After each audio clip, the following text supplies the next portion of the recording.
Hi everyone. तो आज की इस वीडियो में हम ग्रामर के सेक्शन को देखने वाले हैं। आपकी ये ग्रामर की मैराथन होगी जिसमें टोटल आपके 100 क्वेश्चन होंगे ग्रामर से रिलेटेड।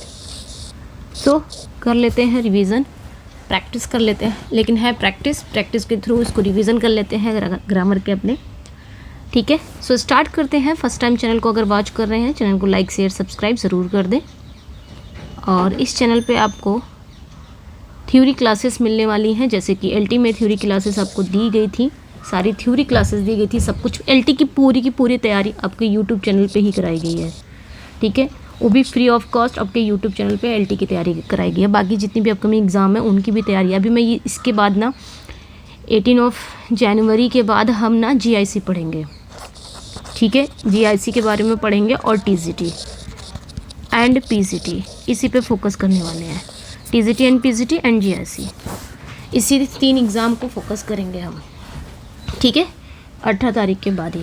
तो इस चैनल को सब्सक्राइब कर लें सो दैट आप इसका बेनिफिट आपको मिले। ठीक है, आप इसका लाभ उठा सके। चलिए स्टार्ट करते हैं सेशन को। लाइक शेयर सब्सक्राइब ज़रूर करिएगा और भाई हाइप भी कर दिया करिए। ठीक है, मैंने कभी बोला नहीं है लेकिन आज बोल रही हूँ, हाइप भी कर दिया करें। लाइक भी कर दिया करें, शेयर, और अपना फीडबैक जो बहुत इंपॉर्टेंट है, मोस्ट इम्पॉर्टेंट है, अपना फीडबैक। आपका फीडबैक ही सब कुछ है। मेरी मेहनत का जो भी फल है वो आपका फीडबैक है, सब्सक्राइब है, लाइक है, तो वो आप अपना करते रहिए। ठीक है, स्टार्ट करते हैं क्वेश्चन का। फर्स्ट क्वेश्चन है, it is time we dash to bed. यहाँ पे क्या आएगा?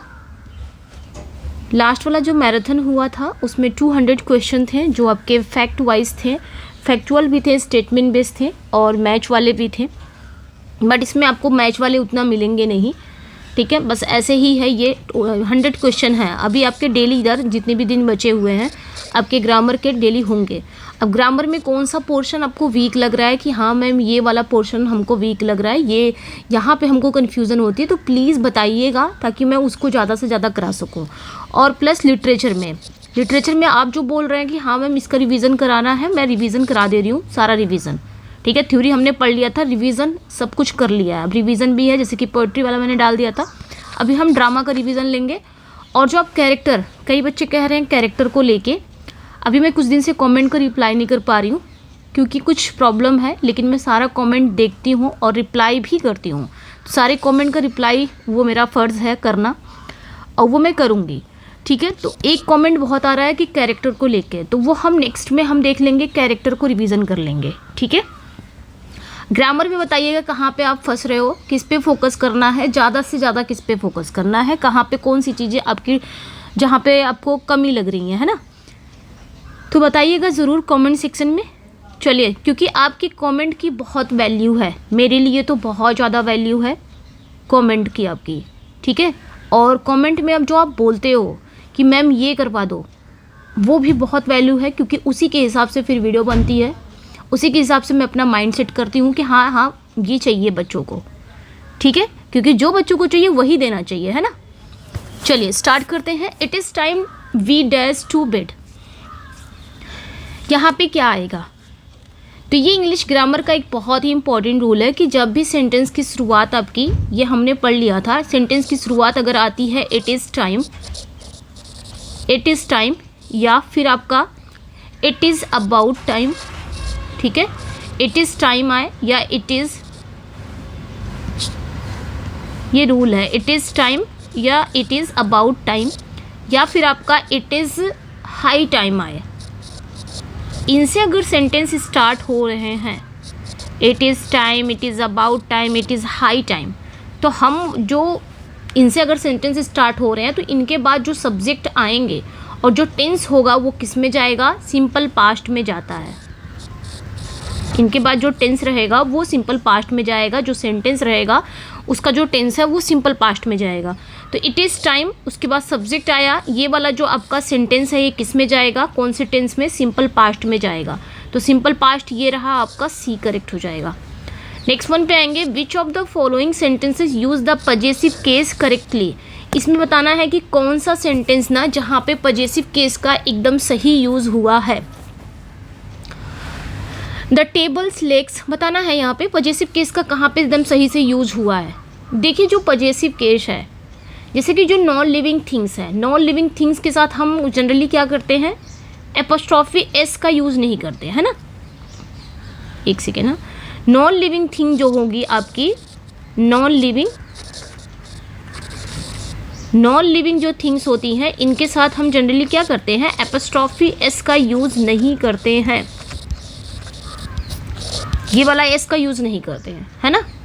जैसे टेबल जो है, टेबल क्या है, टेबल एक नॉन लिविंग चीज़ है, ठीक है। इसलिए हम इसको, अगर हम ये लिखें कि टेबल्स लेग हमें लिखना है, तो ये हम इस तरह लिख देंगे कि टेबल्स, ठीक है। इस तरह अगर हम लिखें कि टेबल्स लेग, तो ये गलत हो जाएगा, क्योंकि जो आपके एपोस्ट्रॉफी एस है वो नॉन लिविंग के साथ नहीं आते, ठीक है। एपोस्ट्रॉफी एस लिविंग के साथ आते हैं, यानी कि जो लिविंग बीइंग होंगे उनके साथ लगेंगे। और टेबल्स लेग जो नॉन लिविंग चीज़ है उसके लिए हम एपोस्ट्रॉफी एस नहीं लगाएंगे, यानी कि पोजीशन दिखाने के लिए एपोस्ट्रॉफी एस नहीं लगाएंगे, बल्कि ऑफ का यूज़ करेंगे, ठीक है। तो यहाँ पे क्या हो जाएगा, द लेग ऑफ टेबल हो जाएगा, the leg of table.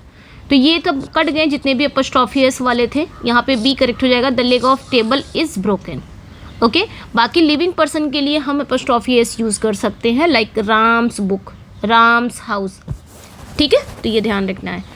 Next पे आएंगे, the police has arrested the thief this morning.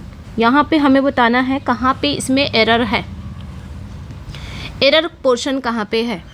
देखिए यहाँ पे अगर हम बात करेंगे इंग्लिश में, जो पुलिस है ना, पुलिस जो ये जो शब्द है ये हमेशा प्लूरल माना जाता है। जो पुलिस, ये जो शब्द है पुलिस, ये हमेशा प्लूरल माना जाता है, और इसके साथ जो हेल्पिंग वर्ब आती है वो भी क्या होती है, प्लूरल वर्ब ही आती है। तो ये ध्यान रखना है आपने। यहाँ पे आपका हैज़ नहीं आएगा, आपका हैव आ जाएगा। बी पोर्शन में एरर था, ओके। नेक्स्ट पे आएंगे, many a man dash tempted by gold. तो मेनी आ मेनी मैंने बताया है कितनी बार ही। तो जब भी कभी आपका मेनी आ आए तो वहाँ पे आप कंफ्यूज नहीं होना, ए को देखना, और इसके बाद ना सिंगुलर नाउन आएगा एंड सिंगुलर वर्ब आएगा। जब भी आपका आ मेनी अगर आता है तो वहाँ पे आपने मेनी को देखना, इसके बाद ना मेनी क्या है, प्लूरल है, तो प्लूरल नाउन आएगा एंड प्लूरल वर्ब आएगा। यहाँ पे आ क्या है, सिंगुलर है, तो सिंगुलर नाउन आएगा, सिंगुलर वर्ब आएगा। ये रूल आपने ध्यान रखना है, many a and a many. एक और आता है अ ग्रेट मेनी, एक और आता है ना, एक सेंटेंस ऐसे भी स्टार्ट होता है अ ग्रेट मेनी। तब आप क्या करोगे, तब भी आप प्लूरल नाउन रखोगे एंड प्लूरल वर्ब रखोगे। अ ग्रेट मेनी भी आता है तब भी। तो ये चीज़ें ध्यान रखनी है आपने। अब मेनी आ आया है, उसके बाद आपका जो नाउन है वो सिंगुलर आया है, तो वर्ब भी कैसी आनी चाहिए, वर्ब भी आपका सिंगुलर आना चाहिए, ओके। तो यहाँ पे आपका क्या करेक्ट हो जाएगा, आपका इज आ जाएगा। तो ये सब्जेक्ट वर्ब एग्रीमेंट का एक बहुत ही इंपॉर्टेंट रूल है, ओके। तो ये ध्यान रखना है आपने। एंड वैसे जो मेरी 500 सीरीज चल रही थी ना ग्रामर के रूल वाली, जिसमें मैंने अभी 5 ही वीडियो अपलोड किए हैं, उसको भी मैं कंटिन्यू करूँगी इस एग्ज़ाम के बाद ही, उसको फिर कंटिन्यू करेंगे, ठीक है। उसमें सिर्फ रूल है, वो रूल भी अगर आपने पढ़ लिया ना तब भी ग्रामर बहुत क्लियर है आपका, चाहे वो TCT हो कोई भी एग्ज़ाम हो। Choose the correct order of adverbs. तो एडवर्ब का करेक्ट ऑर्डर बताना है, एडवर्ब का करेक्ट ऑर्डर बताना है यहाँ पे। He spoke well at the meeting स्टडे, ठीक है। At the meeting well स्टडे well at the meeting, well स्टडे at the meeting. खुद ही समझ में आ जा रहा होगा कि कौन सा सेंटेंस। अगर आपको नहीं भी पता एडवर्ब्स का ऑर्डर, तब भी आप समझ जाओगे कैसे। ही स्पोक, उसने बोला, कैसे बोला, हाँ कैसे बोला, अच्छे से बोला। सबसे पहले क्या आना चाहिए, ध्यान रखना, सबसे पहले एडवर्ब ऑफ जो ऑर्डर है ना, एडवर्ब का जो ऑर्डर है सबसे पहले आपका क्या आना चाहिए, मैनर। उसने कैसे बोला, है ना, मैनर ही सिखाता है ना कैसे कर रहा कोई चीज़। तो उसने अच्छे से बोला, आया क्या, वेल। उसने बोला, कैसे बोला, अच्छे से बोला, मैनर आया। फिर कहाँ बोला उसने, ये क्या बता रहा है, प्लेस बता रहा है कि उसने ये जो बोला, अच्छे से बोला ना, कहाँ बोला। तो आपने कहा एट द मीटिंग में बोला, है ना, मीटिंग में बोला। फिर आप पूछोगे कब बोला, ये जो टाइम है, ये क्या बता रहा है कि कब बोला। उसने बोला, अच्छे से बोला, मीटिंग में बोला, लेकिन कब बोला। तो आपने कहा यस्टरडे, कल बोला। तो ये क्या हो गया, मैनर, प्लेस, टाइम। ये एडवर्ब ऑफ करेक्ट ऑर्डर है, ठीक है, करेक्ट ऑर्डर ऑफ एडवर्ब्स है ये। तो यहाँ पे राइट आंसर इजी हो जाएगा, ए आपका करेक्ट हो जाएगा। Manner, then place, then time. Manner बताता है कोई चीज़ कैसे हुई, प्लेस बताता है कोई चीज़ कहाँ हुई, टाइम बताता है कोई चीज़ कब हुई। ये ध्यान रखना, जो कि इस सेंटेंस में है। He is the dash member of the club. चलिए इसका बताइए, ओल्डेस्ट यूज़ करेंगे, एल्डेस्ट, मोस्ट ओल्ड या एल्डर। क्वेश्चन अच्छे हैं कुछ, मतलब ये नहीं कहूँगी कि बहुत टफ क्वेश्चन लेके आई हूँ, नहीं, बस ये आपके रिवीजन के लिए है। क्वेश्चन अच्छे भी हैं और आपको बहुत कुछ आता भी होगा और रिवीजन के लिए भी है, और कुछ क्वेश्चन आपके उससे भी है। सारे क्वेश्चन लिए गए हैं, ये पूरा जितना भी आपका ग्रामर का सेक्शन है ना, पूरा लिया गया है। देखिए यहाँ पे हमें बताना है he is the dash member of the club. देखिए जो हम लगाते हैं, जैसे कि ओल्डेस्ट और आपका एल्डेस्ट, ये दोनों तो लगेंगे ही नहीं। अच्छा, ये दोनों तो लगेंगे ही नहीं, इसको भी छोड़ देते हैं, क्योंकि दा लगाया हुआ है, ऐसे भी हटा देंगे। तो एक आपका होता है ओल्डेस्ट और एक आपका होता है एल्डेस्ट। ओल्डेस्ट कहाँ लगाते हो आप? अगर ओल्डेस्ट लगाना हो तो कहाँ लगाओगे? ओल्डेस्ट इसका यूज़ ना, जैसे फैमिलीज़ के बाहर के लोग, कोई वस्तु है या जगहों के लिए होता है, ठीक है, वहाँ पे, मतलब जैसे फैमिली मेम्बर ना हो, फैमिली मेम्बर के बाहर की, जैसे बाहर के लोग हों, आउटसाइड जो पीपल होंगे, ठीक है, आउटसाइड पीपल होंगे या आउटसाइड की जो चीज़ें होंगी, आउटसाइड के जगहों के लिए आप ओल्डेस्ट लगा सकते हो। बट एल्डेस्ट कहाँ लगाओगे? एल्डेस्ट जो लगाओगे इसका यूज़ केवल एक ही परिवार के लिए, यानी कि एक ही परिवार के सदस्यों के लिए लगता है, फैमिलीज मेंबर के लिए लगता है, जैसे कि ब्लड रिलेशन, खून के रिश्तों के लिए, जैसे भाई बहन, तो वहाँ पे आप एल्डेस्ट लगाओगे। अब यहाँ पे he is the member of the club, वह क्लब का मेंबर है। अब क्लब का मेंबर तो बाहर ही है, अंदर की बात तो हो नहीं रही है, परिवार के सदस्य की बात तो हो नहीं रही है, ये बाहर है, तो हमें यहाँ पे ओल्डेस्ट लगाना पड़ेगा।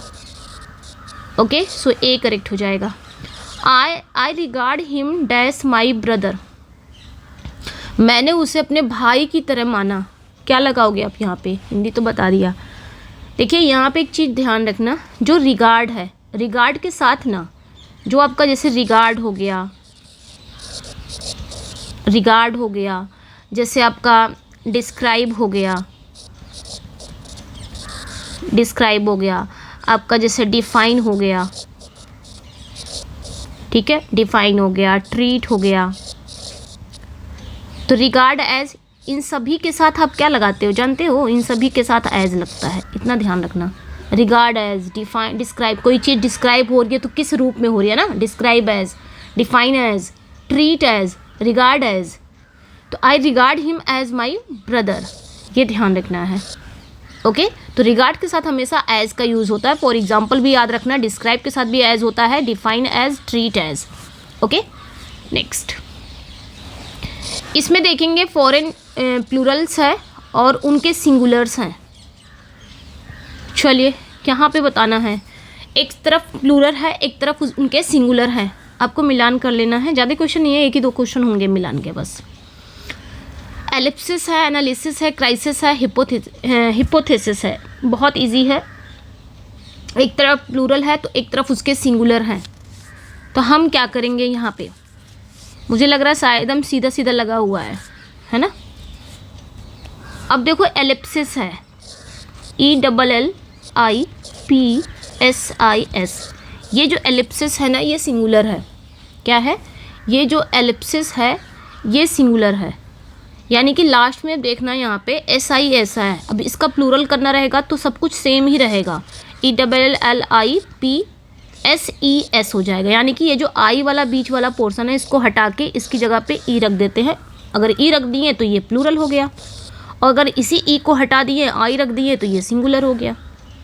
तो यहाँ पे ये दोनों सही हैं भाई, ये सिंगुलर है, ये प्लूरल है, करेक्ट है। उसी तरह देखिए एनालिसिस, SES लगा हुआ है और SIS, सेम वही रूल है जो मैंने लास्ट बताया था। क्राइसिस का भी वही है रूल और हिपोथेसिस का भी वही रूल है। तो ये सब सामने ही सामने है इसके आंसर, ठीक है। तो SIS लास्ट में जो SIS है, सिंपल याद रखना, लास्ट में SIS है, ये सिंगुलर है, इसका प्लूरल करना होगा तो SES में चेंज कर देंगे, है ना। SIS को SES में चेंज कर दिया जाता है, तो ये ध्यान रखना आपने। ओके, तो यहाँ पे आपका B ही करेक्ट हो जाएगा। नहीं, एक सेकेंड,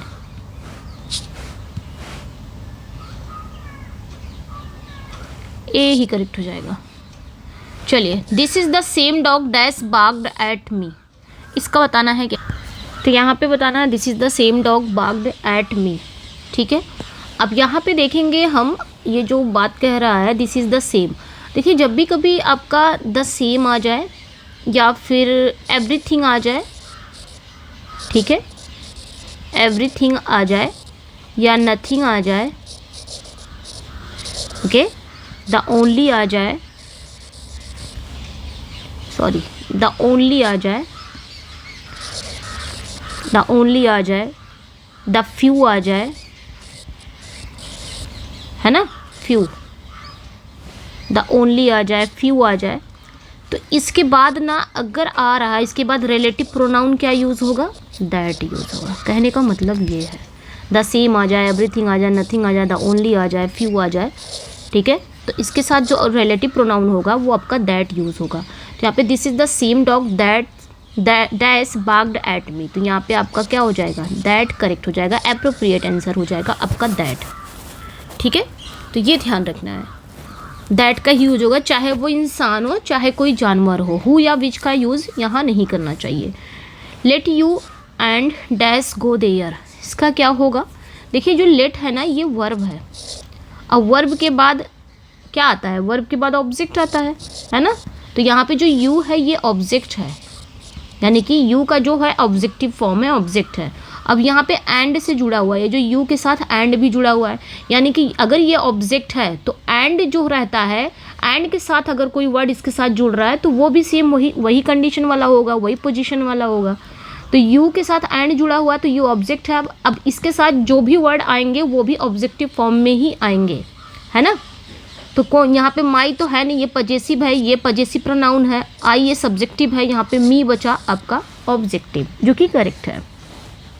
लेट मी गो या लेट आई गो नहीं होता है, तो ये ध्यान रखना है, let me and let you and me go there हो जाएगा। आई गो मत लगाना यहाँ पे, आप यहाँ पे मत देखना, आप यहाँ पे देखना कि ये लेट के बाद ऑब्जेक्ट आया हुआ है और वर्ब के बाद ऑब्जेक्ट आता ही है, और ऑब्जेक्ट आया तो एंड से जुड़ा हुआ है, तो एंड जो क्या करता है, अगर एंड के इधर नाउन है तो इधर भी नाउने होना चाहिए, एंड के इधर ये जो वर्ब है तो इधर भी वर्ब होना चाहिए, अगर वर्ब सेकंड फॉर्म में है तो इधर भी सेकंड फॉर्म में होनी चाहिए। भाई एंड का एकदम पैरेलल लेके चलता है ना, तो ये ध्यान रखना है। He died dash over work, क्या आएगा, he died dash over work, देखिए यहाँ पे डाइड ऑफ भी लगता है। डाइड ऑफ कब लगेगा, जब हम मौत, जब डेथ किसी बीमारी से हो, like died of cancer, died of cholera. Died from कहाँ लगाते हैं, जब डेथ किसी बाहरी रीजन से हो, लाइक ओवर वर्क, जैसे ओवर वर्क से किसी की डेथ हो गई है ना, तो फ्रॉम लगाएंगे, या फिर इंजरी से किसी की डेथ हो गई, इंजरी से किसी की डेथ हो गई तब क्या लगाएंगे, तब भी फ्रॉम लगाएंगे, या हंगर से किसी की डेथ हो गई तब भी फ्रॉम लगाएंगे, ठीक है, ये ध्यान रखना है। या हंगर से किसी की डेथ हो गई तब भी क्या लगाएंगे, फ्रॉम लगाएंगे, या थ्रस्ट से किसी की डेथ हो गई तब भी फ्रॉम लगाएंगे। यहाँ पे बात कर रहा है ओवर वर्क की, तो यहाँ पे क्या आ जाएगा, फ्रॉम। ध्यान रखना, देख रहे हैं चिड़िया कितनी ज़्यादा चिर्प कर रही हैं, आपको आवाज़ सुनाई दे रहा होगा ना, यहीं पे सब रहती हैं। Open your book dash page 10, क्या कर सकते हैं, नेचर है भाई, अब चिड़िया को भगा थोड़ी ना सकते हैं, आवाज़ आती है, आप लोग को प्रॉब्लम होती है। देखिए कितना ज़्यादा चिर्प कर रही हैं। Open your book dash page 10, चलिए इसका बताइए क्या होगा। कोई नहीं, हम लोग लिटरेचर पढ़ते हैं और हमें नेचर से प्रेम करना चाहिए, वर्ड्सवर्थ ने हमें यही सिखाया है ना।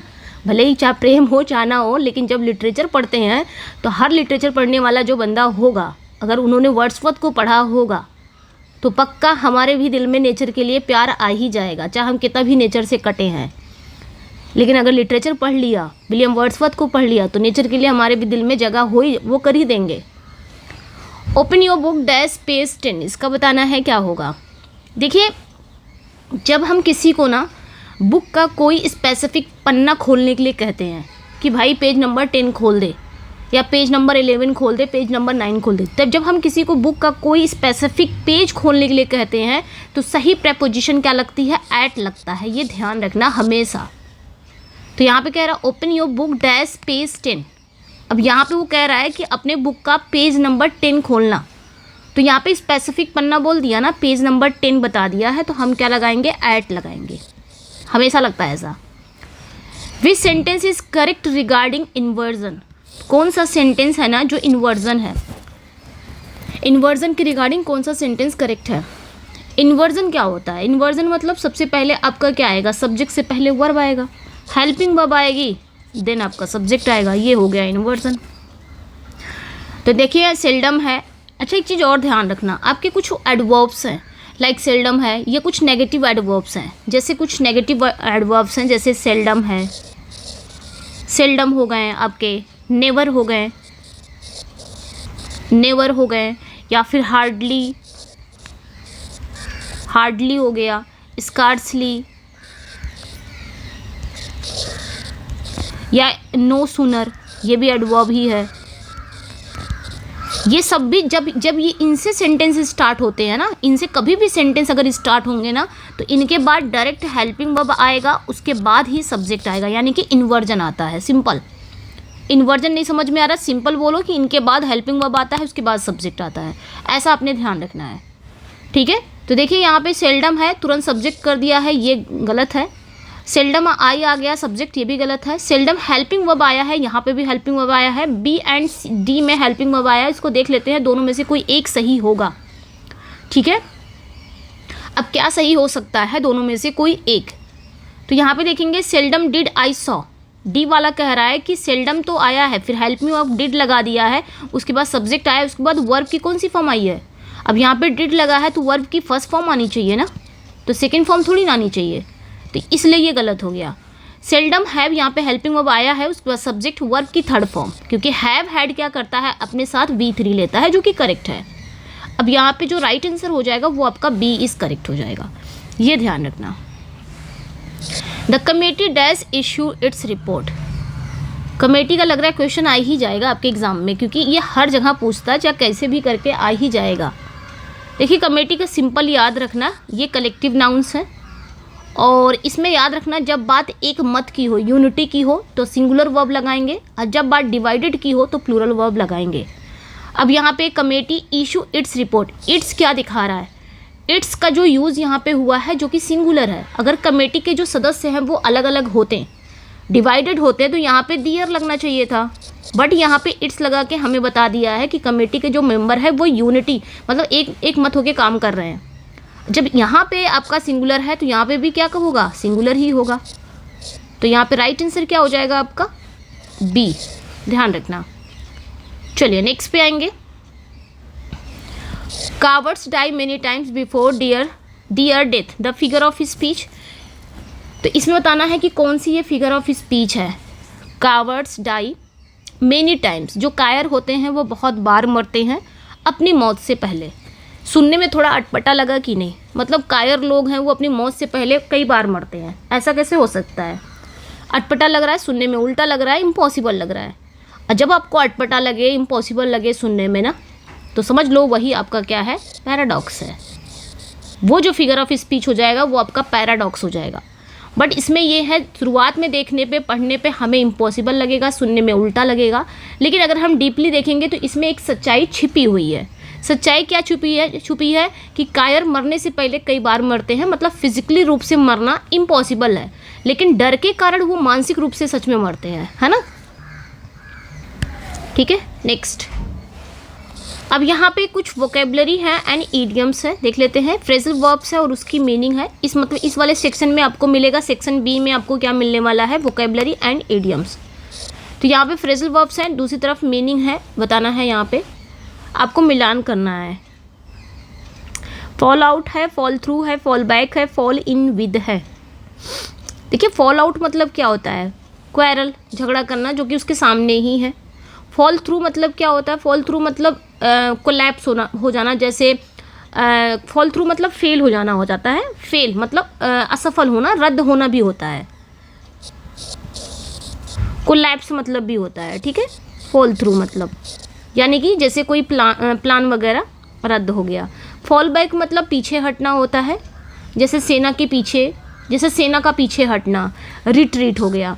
फॉल इन विद मतलब क्या होता है, अग्री विद, सहमत होना, ठीक है। फॉल इन विद तो सामने ही सामने सब कुछ है, तो यहाँ पे राइट आंसर ए हो जाएगा। सिनोनिम ऑफ प्रोडिगल, सिनोनिम बताना है प्रोडिगल का, वेरी इजी है। प्रोडिगल मतलब बहुत ज़्यादा खर्चीला, है ना, स्पेंड थ्रिफ्ट टाइप का बंदा, खर्चीला। तो इसका सिनोनिम क्या हो जाएगा, वेस्टफुल, ठीक है। Next, one word for a person who is indifferent to pleasure or pain, एक ऐसा person indifferent to pleasure or pain, यानी कि चाहे वो खुशी में हो, चाहे वो दुख में हो, दोनों में वो एक समान रहता है। ऐसा पर्सन, सुख हो या दुख का कोई फर्क नहीं पड़ता, हर सिचुएशन में वो इनडिफरेंट रहता है, शांत रहता है। तो उसे बोलते क्या है, उसे बोलते हैं स्टोइक, है ना। इनडिफरेंट भी इसका आ जाता है स्टोइक। एपिक्यूरियन मतलब क्या होता है, एपिक्यूरियन, तो ये ध्यान रखना, जिसे खाने पीने का शौक हो उसे बोलते हैं एपिक्यूरियन। सिनिक, साइनिक जिसे कहा जाता है। इसे हेडोनिस्ट मतलब क्या होता है, जो सिर्फ दुख भोगने में विश्वास रखे, ठीक है, जो सिर्फ दुख भोगने में विश्वास रखे उसे बोला जाता है, तो ये ध्यान रखना है। To carry the coal to Newcastle means, to carry the coal to Newcastle मतलब जो कोल है यानी कि जो कोयला है वो कहाँ लेके जाना, न्यू कैसल लेके जाना। इसका मतलब क्या हुआ, to do hard work, to do a useless job, to start a business, to finish a task. अब देखिए यहाँ पे इसी में दे दिया है आंसर, ये जो कोयला है कहाँ लेके जाना, न्यू कैसल लेके जाना। अब इसका मैं वो बता दे रही हूँ, इसका मतलब क्या होता है। न्यू कैसल जो है ना, न्यू कैसल ये इंग्लैंड में कोयले के उत्पादन के लिए ही फेमस है, जो न्यू कैसल है इंग्लैंड में, ठीक है। इंग्लैंड में ये जो न्यू कैसल है ये इंग्लैंड में कोयले के उत्पादन के लिए फेमस है। अगर आप वहाँ कोयला लेकर जाएंगे तो ये एक यूजलेस काम होगा, है ना, क्योंकि वहाँ पहले से ही बहुत कोयला है, तो वहाँ पे ले जाके क्या मतलब है भाई। तो to do a useless job, आप क्या कर रहे हो, यूजलेस जॉब कर रहे हो, जहाँ पे बहुत सारी चीज़ें हैं। जैसे न्यू कैसल में क्या है, कोयला है वहाँ पे कोयला मशहूर है कोयले के उत्पादन के लिए। अगर आप वहाँ कोयला लेकर जाएंगे तो ये एक यूजलेस काम होगा ना, तो ये ध्यान रखना। चलिए, तो यहाँ पे राइट आंसर क्या हो जाएगा, to do a useless job. एक कहावत इससे याद आ जा रही है इसका, जैसे उल्टे बास बरेली को, है ना। करेक्ट स्पेलिंग, इसका बताना है करेक्ट स्पेलिंग। इसका मतलब होता है सुप्रीम पावर, ठीक है, सुप्रीम पावर। तो इसकी स्पेलिंग बतानी है सॉवरेंटी की, तो इजी है, SOVER, है ना। उसके बाद क्या लेंगे, SOVER, VER, सोवर हो गया, फिर NT, EIGNTY, ये रहा सॉवरेंटी। सही लिखा ना मैंने, एक सेकेंड, SOVEREIGNTY, सही तो लिखा, B is correct. Blue blood refers, इसका क्या मतलब होता है, blue blood refers, blue blood refers poison blood होता है कि रॉयल और अरिस्टोक्रेटिक डिसेंट होता है कि कोल्ड ब्लड होता है या फिर वर्किंग क्लास होता है। देखिए जो ब्लू ब्लड है ना, ध्यान रखना, इसका मतलब होता है नीला खून, है ना, नीला खून। ये एक फ्रेज है जिसका मतलब होता है शाही या कुलीन वंश का पर्सन, कोई शाही हो, कोई कुलीन वंश का पर्सन हो। पुराने समय में क्या होता था, जो गोरे शाही लोग होते थे ना, वो धूप में कम निकलते थे, जिससे उनकी जो नीली नसें होती थी ना वो साफ दिखती थी, इसलिए ये कहावत बनी है, ब्लू ब्लड यानी कि रॉयल और अरिस्टोक्रेटिक डिसेंट वाले लोग। चलिए इसको मिलाना है, साउंड है एक साइड और एक साइड एनिमल है, गिबर है, हूट है, लो है, ट्रम्पेट है। तो ट्रम्पेट पे आप एलिफेंट का होगा, ध्यान रखना है। गीबर जो है, गीबर लंगूर बंदर की आवाज़, एप्स होता है। गीपर मतलब जो बंदर या लंगूर, है ना। हूट किसकी आवाज़ होती है? हूट आउल की। आउल की आवाज़ को हम हूट कहते हैं। लो किसकी आवाज़ होती है? कैटल की। कैटल यानी कि जो रंभाते हैं या मूविंग करते हैं, है ना। ट्रम्पेट एलिफेंट, याद रखना, ठीक है। सो राइट आंसर यहाँ पे क्या हो जाएगा आपका? बी हो जाएगा। A wild goose chase means, तो इसका क्या हो जाएगा? A wild goose chase means, wild goose मतलब जंगली हंस को कहा जाता है और उसको पकड़ना लगभग नामुमकिन होता है। अगर मैं इसको देखूँ तो जो वाइल्ड गूस है ना, ये जो वाइल्ड गूस है ये एक जंगली हंस है और इसको पकड़ना लगभग इम्पॉसिबल होता है। इसलिए इस मुहावरे का यूज़ भी तब किया जाता है जब कोई पर्सन किसी ऐसी चीज़ को खोजने की कोशिश करे जिसे पाना इम्पॉसिबल हो, जो प्रयास पूरी तरह से यूजलेस हो, ठीक है। तो foolish and useless search. Antonym of ameliorate. Ameliorate मतलब क्या होता है? किसी खराब सिचुएशन को सुधारना या बेहतर बनाना। इसका उल्टा है तो वर्जन, किसी खराब, जैसे खराब सिचुएशन है उसको कोई सिचुएशन मतलब कोई सिचुएशन है उसको और बिगाड़ देना, खराब करना। लेकिन एमेलियोरेट मतलब होता है कोई खराब सिचुएशन को सुधारना, बेहतर बनाना। इसका उल्टा यही हो जाएगा। किथ एंड किन। किथ एंड किन का मतलब क्या होता है? ठीक है, देखिए किथ का मतलब होता है परिचित, फैमिलियर, दोस्त, फ्रेंड, और किन का मतलब होता है आपके खून के रिश्तेदार, रिलेटिव्स। तो इसलिए इसका मतलब हो गया friends and relation. One word for the study of ancient writing inscription. चलिए इसको बताइए। अगर आप ना एंशियंट राइटिंग या एंशियंट इंस्क्रिप्शन की अध्ययन करते हो तो उसे क्या कहा जाता है? पैलियोग्राफी कहा जाता है, कैलीग्राफी या एपिग्राफी या फिर आर्कियोलॉजी, क्या कहा जाता है? अगर आप किसी प्राचीन राइटिंग, जो जैसे कि किसी प्राचीन लेख कोई है, प्राचीन लेख हो गया या प्राचीन कोई शिला लेख हो गया, उसका अध्ययन अगर करते हो तो उसे हम कहते हैं एपिग्राफी। क्या कहते हैं? एपिग्राफी होता है। जैसे पत्थर हो गया, कोई खंभा हो गया, कोई धातुओं पर लिखे गए जो प्राचीन लेख होते हैं, उनका अध्ययन करना एपिग्राफी होता है, ठीक है। और पैलियोग्राफी क्या होता है? तो ध्यान रखना, पैलियोग्राफी ये भी प्राचीन लिखावट है।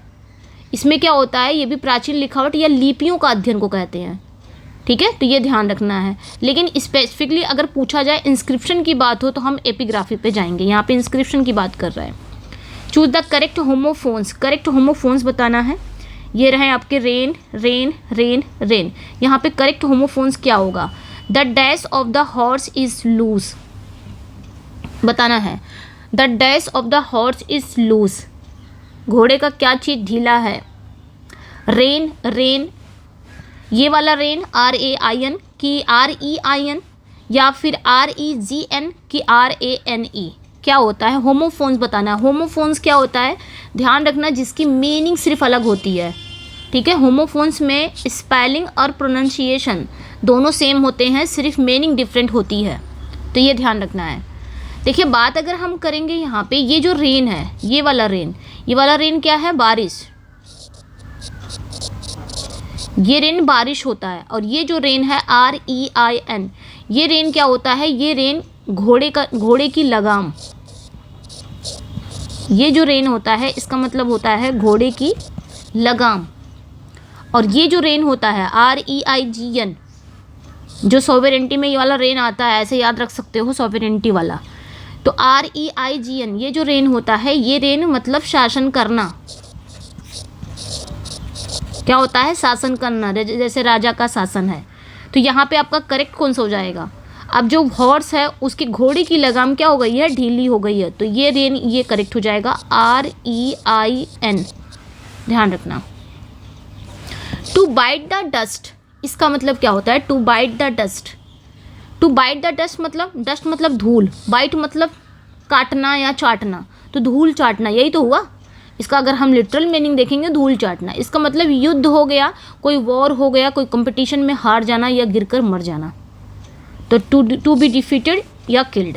He is a dark horse, इसका मतलब क्या होता है? डार्क हॉर्स का मतलब, डार्क हॉर्स मतलब छुपा रुस्तम। तो उस पर्सन को कहते हैं जिसके जीतने की किसी को एक्सपेक्टेशन ना हो, लेकिन वो अचानक ही अपनी काबिलियत दिखाकर जीत जाए। तो unexpected winner, N unexpected winner उसे कहा जाता है, कहते बड़े छुपे रुस्तम निकले तुम, है ना। एग्ज़ाम भी पास कर लिया और कहते हो कि मैं तो पढ़ता ही नहीं था। सिनोनिम्स, आप जैसे आप कहते रहते हो किसी को, बहुत सारे ऐसे दोस्त आपके होंगे बोलते रहते हैं कि मैं कहाँ पढ़ता हूँ, दो दोस्त मिलते हैं पढ़ाई हो रही है कि, तो कुछ बहुत सारे लोग हैं कि अपनी पढ़ाई छुपाते हैं, है ना, कि हम नहीं पढ़ते हैं, एग्ज़ाम सर पे है। पहले ऐसे होता था, जब स्कूल टाइम या कॉलेज टाइम में रहो, एग्ज़ाम सर पे हम कुछ नहीं पढ़ते हैं, तो झूठ बोलते हैं, और जब नंबर आता है उनका बड़ा अच्छा आता है, तो वो डार्क हॉर्स होते हैं, है ना। हम सामने ये सोच के कुछ नहीं पढ़ता वो भी, चलो हम भी नहीं पढ़ते हैं, लेकिन वो अंदर ही अंदर पढ़ते रहते हैं, लेकिन झूठ बोलते हैं। सिनोनिम ऑफ इंसोलेंट, इंसोलेंट का बताना है क्या होगा। इंसोलेंट मतलब बहुत ज़्यादा बदतमीज, एक ऐसा पर्सन जो बड़ों की आदर ना करे, तो इंसोलेंट बहुत ज़्यादा बदतमीज ढीठ टाइप का, है ना। तो इसका सिनोनिम्स क्या हो जाएगा, सिनोनिम्स रूड हो जाएगा, हम्बल तो नहीं होगा, रिच नहीं होगा, पुअर नहीं होगा। अकोमोडेट की स्पेलिंग बतानी है, वेरी इजी है, डबल सी आता है, डबल एम आता है, ठीक है। अकोमोडेट मतलब समायोजित करना, जगह देना, ए करेक्ट हो जाएगा, double C double M. To grease the palm, to grease the palm अपने हथेलियों को ग्रीस करना, मुट्ठी गरम करना, अपने हथेलियों पे ग्रीस लगाना, मीन्स चुपके से रिश्वत देना ताकि काम आसानी हो जाए, तो यहाँ पे क्या हो जाएगा, to bribe. Sine die means, sine die मतलब क्या होता है, साइन डाई, साइन डाई ये एक लैटिन शब्द है ना। साइन डाई का मतलब है, ये एक लैटिन शब्द है जिसका यूज़ अक्सर कोर्ट में किया जाता है या पार्लियामेंट में होता है, यानी जब किसी मीटिंग को साइन डाई पोस्टपोन किया जाता है, तो इसका मतलब हुआ कि अगली मीटिंग की कोई तारीख तय नहीं की गई है, और ये जो मीटिंग है वो अनिश्चित काल के लिए क्या कर दी गई है, पोस्टपोन कर दी गई है, साइन डाई कर दी गई है, तो यहाँ पे क्या हो जाएगा, इनडेफिनिटली हो जाएगा।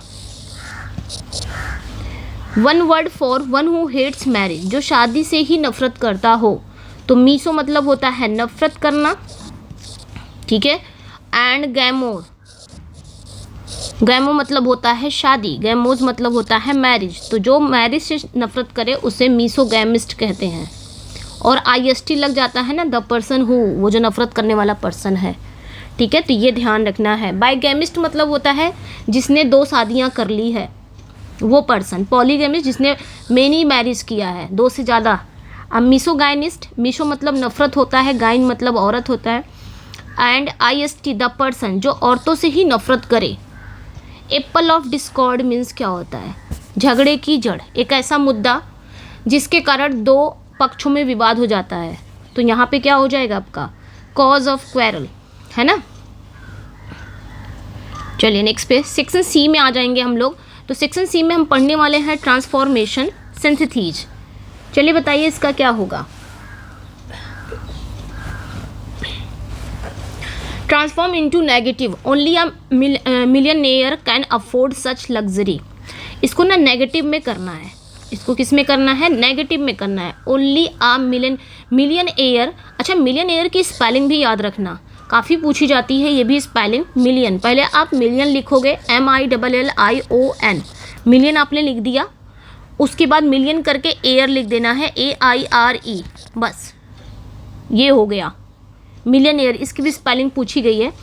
तो only a millionaire can afford such luxury, इसको ना नेगेटिव करना है, ये बताना है। तो नेगेटिव आप कैसे करोगे, ठीक है, तो ध्यान रखना है, ये भी मैंने बहुत बार बताया है।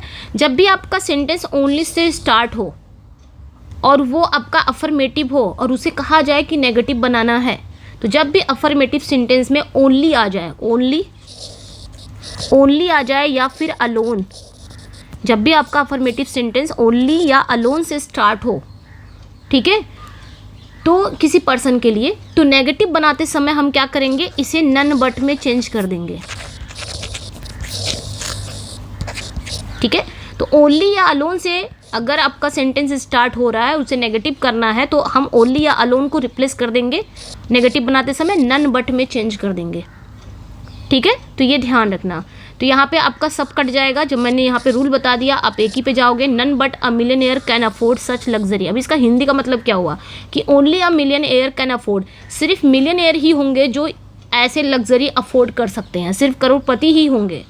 अब यहाँ पे क्या पूछ लिया, जब मैंने इसको नेगेटिव चेंज कर दिया, मीनिंग वही निकलना चाहिए, बट आपका नेगेटिव कर दिया है। None but a millionaire can afford such luxury. इसका भी है कि एक करोड़पति के अलावा कोई नहीं खर्च कर सकता, है ना, अफोर्ड नहीं कर सकता। तो ये ध्यान रखना है। फिलहाल इतना याद रखना, ओनली एंड अलोन से अगर स्टार्ट हो रहा है उसका नेगेटिव नन बट में चेंज हो जाएगा। Combine using a preposition with noun gerund. चलिए बताइए यहाँ पे क्या होगा। Combine using a preposition with a noun and gerund. He failed, he heard the news, he fainted. इसको हमें क्या करना है, बताना है। इसको कंबाइन करना है नाउन एंड जिरेंड के साथ। He failed, he heard the news, he fainted. इन तीनों को ना, ये अलग अलग जो है, इन तीनों को एक कंबाइन कर देना है नाउन एंड जिरेंड के साथ। तो क्या होगा आपका यहाँ पे, ध्यान रखना। यहाँ पे देखिए, यहाँ पे 3 काम हुए हैं। वह फेल हो गया, उसने खबर सुनी, वह बेहोश हो गया। 3 काम हुआ ना। तो सिंथेसिस का रूल है, जब एक काम के तुरंत बाद दूसरा काम हो तो हम क्या करेंगे, ऑन हियरिंग से स्टार्ट करेंगे। ऑन प्लस यानी कि प्रेपोजिशन का यूज़ करेंगे। यहाँ पे प्रेपोजिशन बोला ना, कि प्रेपोजिशन का यूज़ करके, तो वहाँ पे हम क्या करेंगे, प्रेपोजिशन का यूज़ करेंगे। वहाँ पे ऑन लगाएंगे, ऑन प्लस वर्ब की फर्स्ट फॉर्म में आईएनजी से ही स्टार्ट करेंगे ऐसे सेंटेंस को। तो बाकी तो सब कट जाएंगे यहाँ पे, यही करेक्ट हो जाएगा। On hearing the news of his failure he fainted. आ गया ना सब कुछ एक ही में। तो ध्यान रखना इसको। 3 काम हुए हैं और एक काम के तुरंत बाद दूसरा काम हो रहा है, रिएक्शन हो रहा है, तो आप ऑन प्लस वर्ब की फर्स्ट फॉर्म का यूज़ करोगे। ही फेल्ड को आप क्या करोगे, ही फेल्ड को नाउन में बदलकर हिज फेलियर कर दिया गया है। ये जो ही फेल्ड है ना, इसको नाउन में बदल दिया गया है, हिज फेलियर कर दिया गया है। ठीक है। He is too weak to walk, remove too. चलिए इसका बताइए क्या होगा। ठीक है, तो यहाँ पे 2 को रिमूव करना है। तो 2 + 2 को हटाने के लिए हम क्या करेंगे, जैसे यहाँ पे 2 है प्लस 2 है, इसको जब हटाएंगे ना तो इसकी जगह पे हम सो दैट रखेंगे। ठीक है, क्या रखेंगे, सो दैट। तो सो रखेंगे, सो प्लस एडजेक्टिव आ जाएगा, उसका एडजेक्टिव आ जाएगा। जैसे कि वीक है, यहाँ पे जैसे ये वीक है, ये एडजेक्टिव आ गया। उसके बाद फिर हम क्या रखेंगे, यहाँ पे दैट रखेंगे। दैट के बाद हम एक क्लॉज आ जाएगी। अब ये जिस भी टेंस में पूछा हो, जैसे यहाँ पे इज़ में पूछा है, मतलब प्रेजेंट में पूछा है, तो दैट के बाद आपका क्या आ जाएगा, क्लॉज आ जाएगा। जैसे कि ही कैन नॉट आ जाएगा। और अगर ये पास्ट में पूछा है तो आप कुड नॉट में लगा सकते हो, इस तरह हो सकता है इसका। ठीक है, तो ध्यान रखना है यहाँ पे। सो राइट आंसर यहाँ पे कौन सा करेक्ट हो जाएगा, आपका ए ही करेक्ट हो जाएगा। कितनी बार ही ये चीज़ें बताई गई हैं। ठीक है, नेक्स्ट पे आएंगे। प्रेजेंट है तो कैन नॉट आएगा, पास्ट है तो कुड नॉट आएगा। Change the voice, who broke this जग। तो देखिए हु का है, हु का बाय हुम हो जाता है। उसके बाद आपका वॉज आ जाएगा, उसके बाद दिस जग आ जाएगा, उसके बाद वर्ब की थर्ड फॉर्म आ जाएगी, ए करेक्ट हो जाएगा। Change to indirect speech. Indirect speech में चेंज करना है। He said bravo, you have done well. इसको कैसे आप चेंज करोगे इनडायरेक्ट में, वेरी इजी, ये भी है, ध्यान रखना है। जब भी आपका ब्रेवो वाला आए, ठीक है, ब्रेवो का मतलब होता है शाबाशी देना। ये जो ब्रेवो है ना, इसका मतलब होता है शाबाशी देना। ठीक है, शाबाशी देना होता है। और ऐसे सेंटेंस को हम रिपोर्टिंग वर्ब क्या करेंगे, जब ब्रेवो आता है ना तो रिपोर्टिंग वर्ब सेड को हम किस में चेंज कर देंगे, अपलोडेड में चेंज कर देंगे। APPLAUDED, अपलोडेड में। अपलोडेड मतलब ही होता है सराहना करना, इसमें हम चेंज कर देंगे। उसके बाद क्या करेंगे, अपलोडेड के बाद ऑब्जेक्ट आ जाएगा। ठीक है, ऑब्जेक्ट आएगा। देन उसके बाद क्या करेंगे, अपलोडेड के बाद ऑब्जेक्ट, देन उसके बाद हम सेइंग लिखेंगे, सेइंग। देन उसके बाद आपका दैट आएगा। दैट के बाद एक क्लॉज आ जाएगी। जैसे यहाँ पे आप देखोगे एक्सक्लामेड विद जॉय नहीं होगा, ये नहीं होगा, यानी जैसे ही अपलोडेड हिम, देखिए अपलोडेड है, फिर ऑब्जेक्ट आया, उसके बाद आपको सेइंग लगाना है, सेइंग ये जोड़ना है, फिर दैट करके वो एक क्लॉज आपको यहाँ पे लगानी है। ओके, नेक्स्ट पे आएंगे। No sooner did he see the police dash he ran away. तो नो सूनर वाला आप लोग जानते ही हो। और नो सूनर के बाद हेल्पिंग वर्ब आएगा, देन सब्जेक्ट आएगा, देन उसके अकॉर्डिंग वर्ब आएगी, और इसका पेयर किससे बनेगा, दैन से बनेगा। सो राइट आंसर यहाँ पे सी हो जाएगा। Unless you work hard you will fail, transform to affirmative. इसको क्या करना है, हमें अफर्मेटिव में चेंज करना है। क्योंकि ये सेंटेंस आपका नेगेटिव में है, इसको अफर्मेटिव में चेंज करना। नेगेटिव इसलिए क्योंकि अनलेस अपने आप में ही मतलब नेगेटिव है, क्योंकि इसमें नेगेटिव वर्ड है। ठीक है, जब तक नहीं, अनलेस का मतलब होता है जब तक नहीं। तो यहाँ पे हम क्या करेंगे, अनलेस को कैसे हम चेंज करेंगे कि अफर्मेटिव, इसको कैसे अफर्मेटिव में चेंज करेंगे। तो अनलेस का मतलब होता है यदि नहीं, नेगेटिव कंडीशन है। अफर्मेटिव बनाने के लिए हम क्या करेंगे, हमें इसी अनलेस को हटाना होगा। कह रहा है अनलेस यू वर्क हार्ड, यदि आप वर्क हार्ड नहीं करोगे, जब तक आप मेहनत नहीं करोगे, यू विल फेल, है ना, आप फेल हो जाओगे। तो इसका मतलब ये हुआ कि कड़ी मेहनत करो। इसको अगर हम अपने भाषा में लें, अफर्मेटिव में लें, अनलेस को हटाना है तो कड़ी मेहनत करो, वरना तुम क्या हो जाओगे, फेल हो जाओगे। यही तो हुआ। तो इफ़ यू डू नॉट, ये भी नेगेटिव है क्योंकि अफर्मेटिव बोल रहा है। You will fail if you work hard, आप फेल हो जाओगे अगर आप मेहनत करोगे, ठीक है। तो ये भी नहीं मीनिंग दे रहा है। ओनली वर्किंग हार्ड, ये भी नहीं है। तो वर्क हार्ड, मेहनत करो, अदरवाइज यू विल फेल। तो ये अफर्मेटिव भी हो गया और आपका अनलेस भी हट गया। चलिए, everybody knows him change to interrogative, इसको इंटेरोगेटिव में चेंज करना है। एवरीबडी नोज हिम, हर कोई उसे जानता है। जब हम एवरीबडी या एवरीवन वाले सेंटेंस को ना इंटेरोगेटिव बनाते हैं तो मीनिंग वही रहनी चाहिए, ठीक है। आप इंटेरोगेटिव बनाओगे जब आपका एवरीबडी आए या एवरीवन आए और उस वाले सेंटेंस को अगर कहा जाए कि इसका इंटेरोगेटिव बनाना है तो मीनिंग वही रहना चाहिए। यहाँ पे कहा जा रहा है एवरीबडी नोज हिम, हर कोई उसे जानता है। तो मतलब यही हुआ कि ऐसा कौन है जो उसे नहीं जानता। तो आप क्या करोगे, एवरीबडी को किस में चेंज कर दोगे, हु में चेंज कर दोगे। हु प्लस नॉट जरूर आएगा आपका, हु प्लस नॉट जरूर आएगा क्योंकि इंटेरोगेटिव बनाने के लिए नेगेटिव वर्ड भी आएगा। तो यहाँ पे एवरीबडी एवरीवन आए तो एवरीबडी एवरीवन को रिप्लेस करके हम हु में चेंज कर देंगे अगर वो इंटेरोगेटिव बोल रहा है। तो यहाँ पे क्या हो जाएगा, who does not know him. तो हु तो आया, डज नॉट, नॉट भी आएगा, नो हिम मतलब ऐसा कौन है जो उसे नहीं जानता। He is as cunning as a fox, change to comparative, वो इतना चालाक है जितना कि फॉक्स, जितना कि लोमड़ी चालाक होता है उतना वो चालाक है। इसको करना क्या है, कंपैरेटिव में चेंज करना है, ठीक है। कंपैरेटिव डिग्री में चेंज करना है, ये है पॉजिटिव डिग्री में। अब इसको करना है कंपैरेटिव डिग्री में। पॉजिटिव डिग्री क्या कर रही है, पॉजिटिव डिग्री यहाँ पे समानता दिखा रही है कि he is as cunning as a fox, कि वह उतना ही चालाक है जितना कि फॉक्स। तो यहाँ पे एक समानता दिख रही है कि नहीं। तो कंपैरेटिव डिग्री में क्या होता है, जब पॉजिटिव सेंटेंस हमारा अफर्मेटिव है तो कंपैरेटिव हमेशा नेगेटिव बनता है ताकि मीनिंग ना बदले। जैसे ये अफर्मेटिव है ना पॉजिटिव डिग्री, अब इसको अगर हम कंपैरेटिव में करना है तो कंपैरेटिव बनाने के लिए हमें क्या करना पड़ेगा, नेगेटिव का यूज़ करना पड़ेगा, ठीक है। नेगेटिव बनता है ताकि मीनिंग ना चेंज हो। जैसे अब यहाँ पे क्या होगा, यहाँ पे तुलना हुई है किससे, इसकी तुलना फॉक्स से हो रही है ना।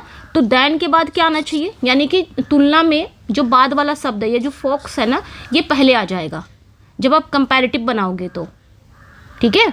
तो यहाँ पे क्या हो जाएगा, fox is more cunning than he, ये हो जाएगा। ये दोनों तो कट जाएंगे, यहाँ पे आपका ए एंड बी बचा है, तो ए और बी में क्या हो जाएगा आपका, a fox is more cunning than he कि a fox is not more cunning than he. मैंने कहा नेगेटिव आएगा। अगर आपका पॉजिटिव डिग्री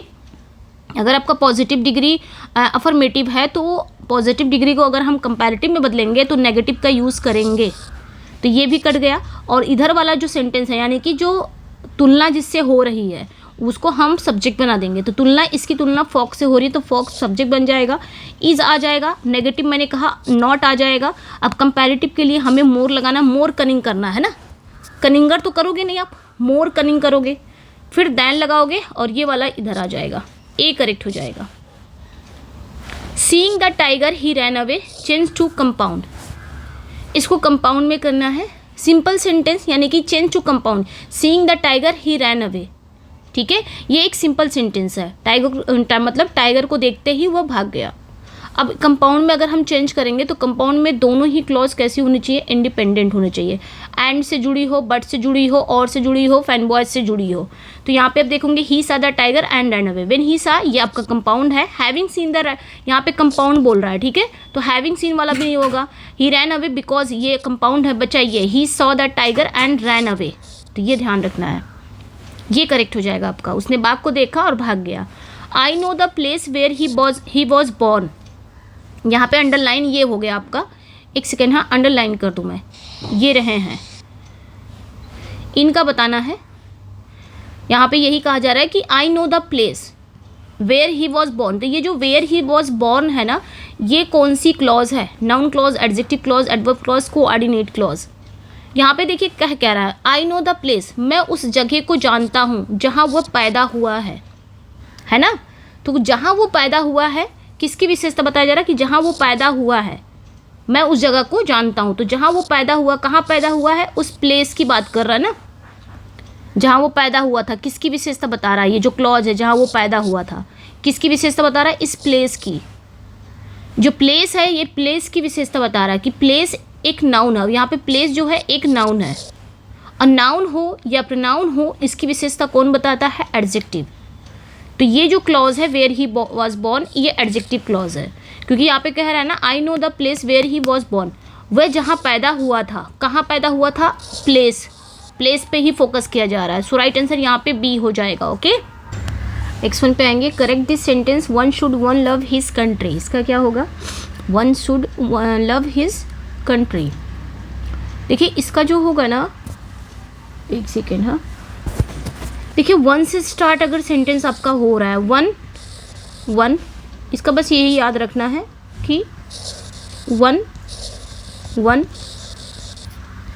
वंस, बस वन से अगर सब्जेक्ट बन रहा है तो अगर उस सेंटेंस में ऑब्जेक्ट कोई आ रहा है तब भी वन ही बनेगा, और अगर उस सेंटेंस में पोजीशन का आ रहा है, जैसे ये पजेसिव प्रोनाउन आ रहा है, तो वंस बन जाएगा। बस इतना ध्यान रखना है। जैसे वन है शुड लव हिज कंट्री, यहाँ पे पजेसिव प्रोनाउन आया तो आपका वंस आना चाहिए, हिज नहीं आना चाहिए, बाकी सब आपका सही है। यहाँ पे ए करेक्ट हो जाएगा। If I were a king I would help the poor.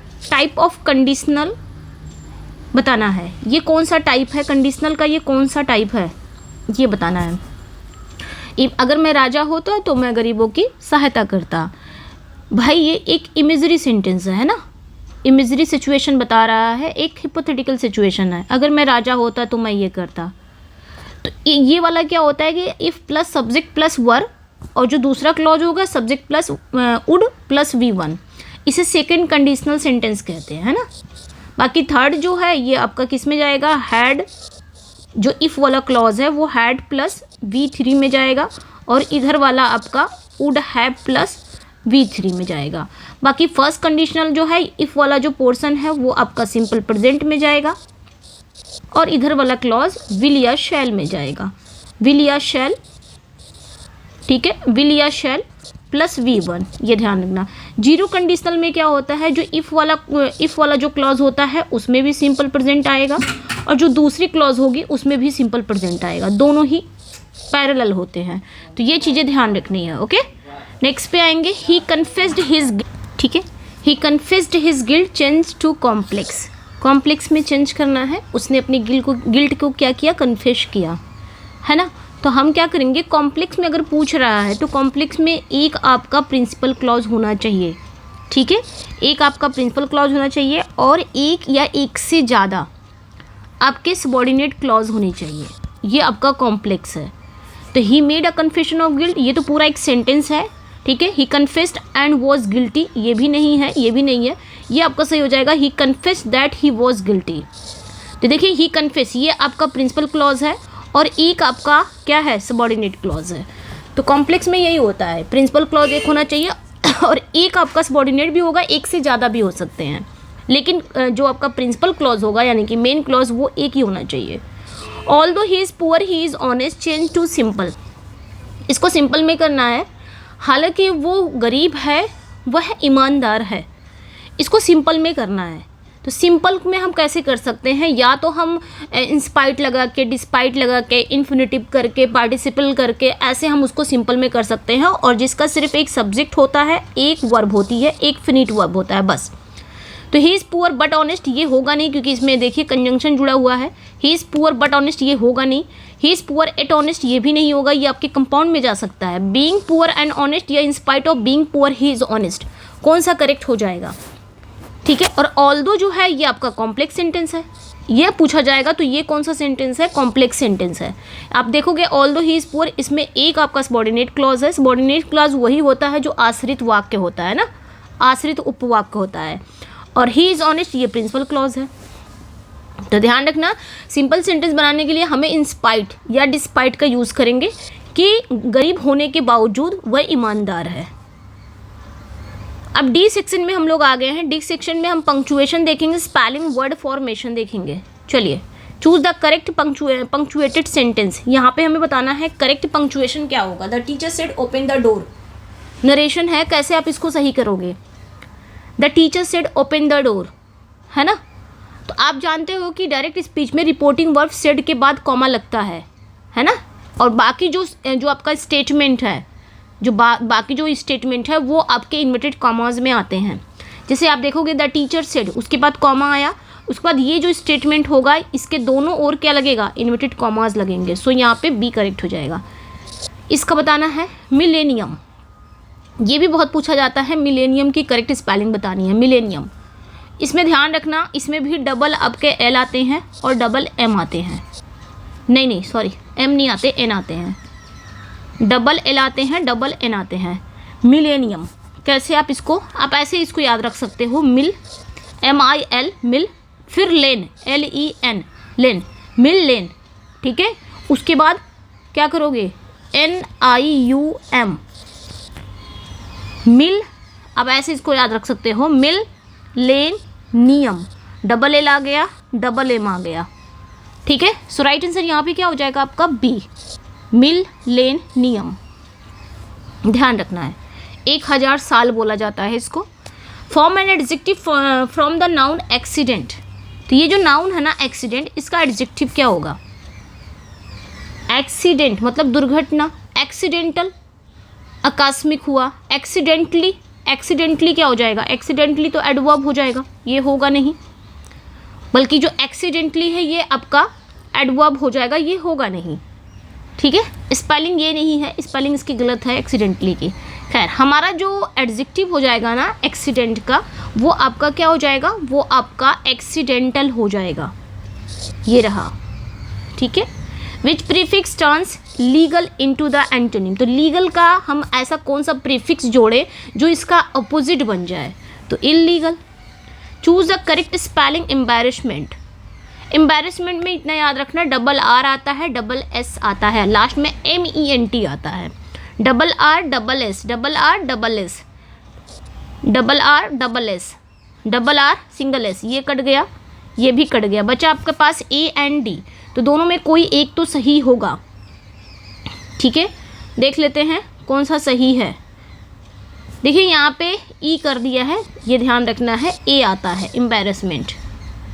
He bought apples orange and bananas, insert punctuation. इसमें बताना है पंक्चुएशन का, he bought apples orange and banana, ठीक है। यहाँ पे हमें बताना है, जब एक ही तरह के शब्दों की लिस्ट होती है ना, तो उन्हें अलग करने के लिए कॉमा का यूज़ होता है, ये ध्यान रखना। जब एक ही तरह के जो आपके वर्ड्स की लिस्ट है, तो इनको अलग करने के लिए हम कॉमा का यूज़ करेंगे, कॉलन का यूज़ करेंगे नहीं। Apples orange and bananas, Apple ये डैश का यूज़ भी नहीं होगा, ये भी नहीं होगा, क्योंकि यहाँ पे एक लिस्ट की बात हो रही है। तो जब लिस्ट यहाँ पे शुरू हो गया है, एक ही तरह के शब्दों की लिस्ट है, एप्पल्स ऑरेंज बनानाज, तो ये आपका करेक्ट हो जाएगा। अच्छा, एक चीज़ ध्यान रखना, यहाँ पे बहुत सारे लोग कंफ्यूज होंगे कि एंड भी लगा कॉमा नहीं आएगा मैम। तो एंड से पहले कॉमा लगाना या ना लगाना दोनों सही माने जाते हैं, और इसे ही हम कहते हैं ऑक्सफोर्ड कॉमा। कौन सा comma, Oxford comma. Form a noun from the verb जज। चलिए इसका बताइए क्या होगा, form a noun from the verb जज। तो जज जो है ना, इसका नाउन क्या होगा, ठीक है। जज आपका, ये जो जज है ना, इसका नाउन क्या होगा बताना है। From a noun from the verb जज। देखिए ब्रिटिश इंग्लिश में क्या था, जजमेंट, है ना। ब्रिटिश इंग्लिश में बात करेंगे अगर हम, तो जजमेंट, इसका नाउन क्या हो जाएगा आपका, जजमेंट, ब्रिटिश इंग्लिश में। अमेरिकन इंग्लिश में ये वाला जजमेंट होता है, JUDZ, है ना, GMENT, ये जजमेंट भी सही है। ये ब्रिटिश का है और ये अमेरिकन है, तो दोनों ही करेक्ट हैं। अगर एग्ज़ाम में बाय द वे दोनों आ गए तो बूथ आप चुनेंगे। तो ये भी करेक्ट है, ये भी करेक्ट है, सो यहाँ पे D will be the right answer.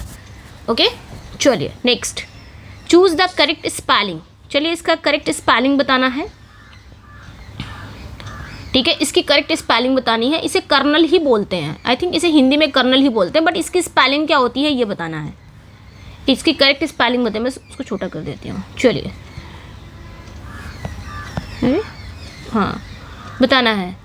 देखिए इसकी स्पेलिंग की बात अगर हम करेंगे, यहीं पे देख लेते हैं, इसकी स्पेलिंग की बात करेंगे तो इसमें ना COLONEL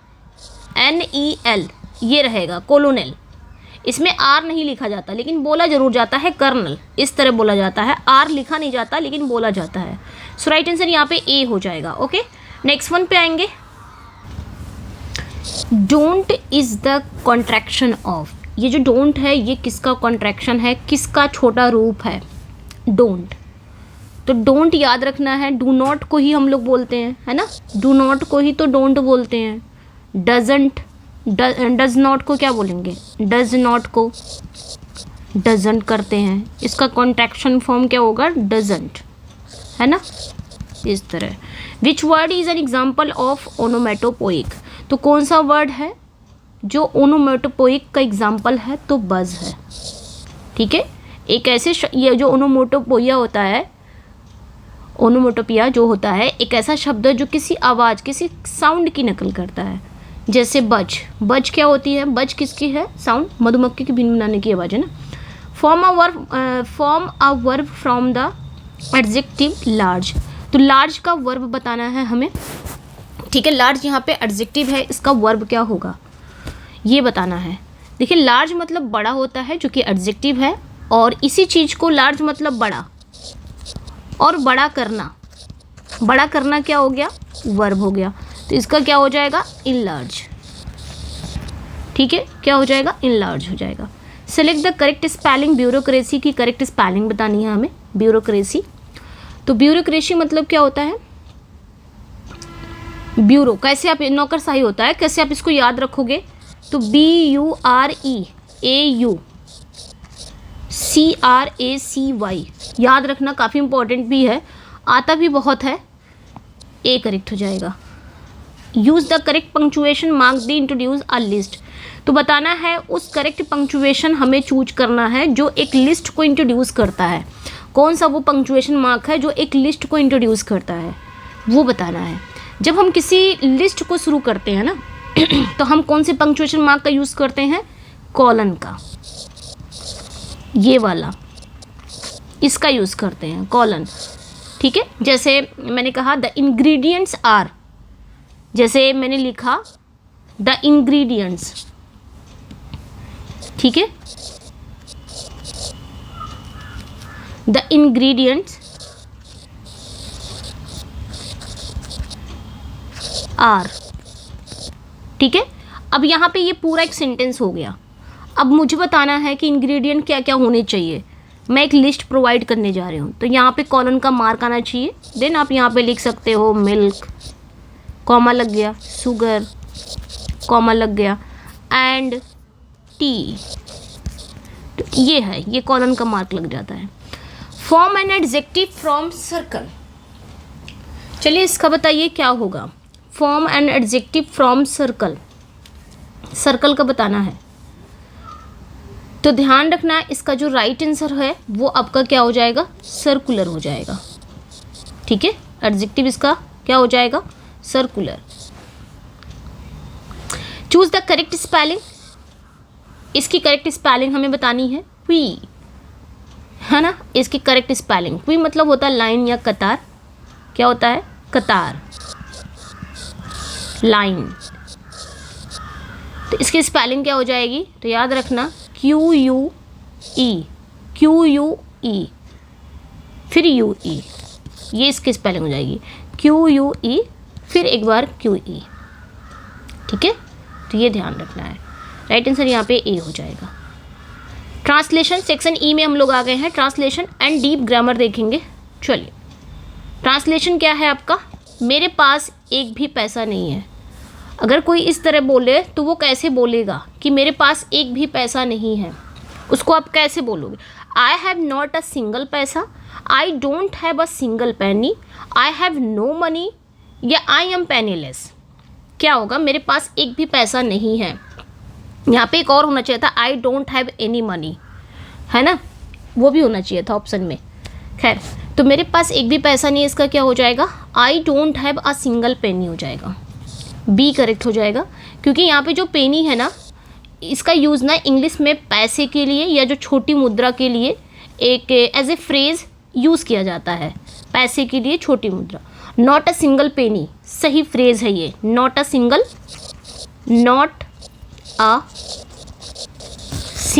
पेनी, ये सही फ्रेज़ है।